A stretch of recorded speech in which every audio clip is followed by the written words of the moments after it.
Bueno, esta actividad lo que buscaba era mostrar avances de los resultados de un trabajo que hemos estado realizando en conjunto entre Perú y Chile para conocer las visiones de los pueblos indígenas sobre la justicia climática, un tema que está muy en boga, pero también muy pendiente respecto al rol de los pueblos indígenas,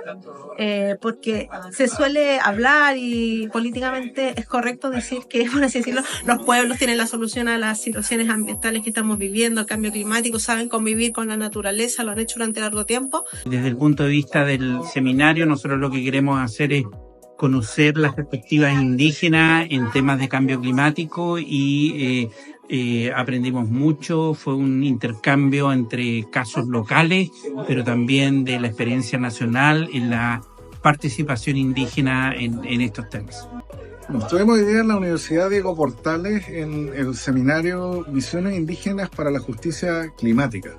que aborda otra arista de la cuestión indígena que creo que es muy importante relevar y por eso nos hicimos presentes,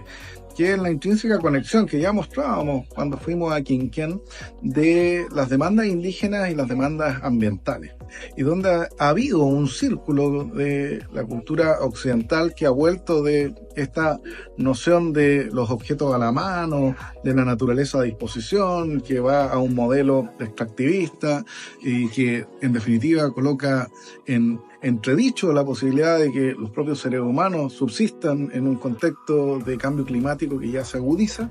y donde la solución ha sido volver a revisar las visiones ancestrales de los pueblos indígenas y en particular ver la forma de habitar la naturaleza y convivir con ella en un contexto mucho más horizontal, mucho más de cuidado y por lo tanto mucho más sustentable. Y hoy día eso se puso sobre la mesa desde aristas académicas, estudios que se presentaron, desde visiones territoriales y visiones institucionales para poder ver qué es lo que se puede hacer y cuáles son los caminos a seguir. Tenemos tremendos desafíos en institucionalidad, pero también en participación sustantiva y no meramente procedimental del pueblo indígena en las cuestiones que atingen a sus territorios. Por lo tanto, hoy día queremos posicionar esta temática en particular, esta conexión entre lo indígena y lo ambiental, y cómo hoy día vamos de vuelta a mirar las visiones mucho más acordes al cuidado de la naturaleza que los pueblos indígenas han tenido desde la noche de los tiempos y que han permitido, por supuesto, que subsistan hasta el día de hoy.